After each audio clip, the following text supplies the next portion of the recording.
Naka-full alert na mahigit 4,000 kasapi ng PNP Special Action Force kasunod ng pagkamatay ng 8 nilang tauhan sa Alagcapan, Cagayan. Tinutugis ng mga suspect na hininalang mga miyembro ng New People's Army. Mula sa Tugigaraw, may ulat on the spot si Oscar Oida. Oscar? Yes, tama yan, Pia. Sa mga sadya nito ay patuloy ang pagpapalakas ng puwersa ng mga pulis. Sa katunayan niya, kanina may nakita natin yung isang company ng Special Action Force na pinadadala dito sa Cagayan para i-beef up yung nagsasagawa ng hot pursuit operation na sa mga sandali ito ay patuloy.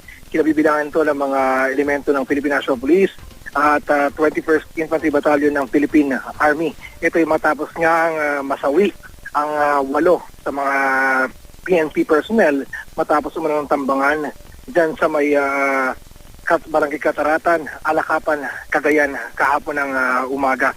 Initially, Pia ay 7 ang nasawi sa mga personnel ng Philippine National Police. Pero kalaunan ay nadagdagan pa ng isa kaya umakyat nga sa 8 ang bilang habang natiling nasa 7 ang sugatan bunsod ng pangyayari.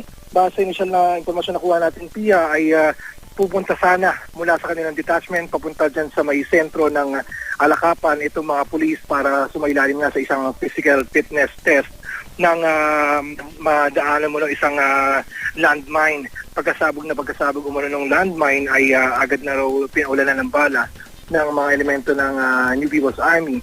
Itong mga pulis dahilan para nga mauwi pa sa ilang minutong bakbakan ang lahat.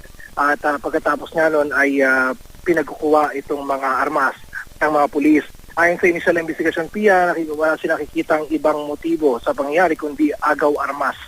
11 long firearms at 7 short firearms ang naagaw mo ng mga miyembro ng NPA mula sa mga na-ambush na miyembro ng Philippine National Police. Sa mga sandali ito, Pia, ay abala ang lahat dito sa chapel, dito sa may regional command ng Cagayan, particular dito sa may Tugigaraw, para sa burol ng 8 nasawing personnel ng PNP. Pia? Maraming salamat, Oscar Oida.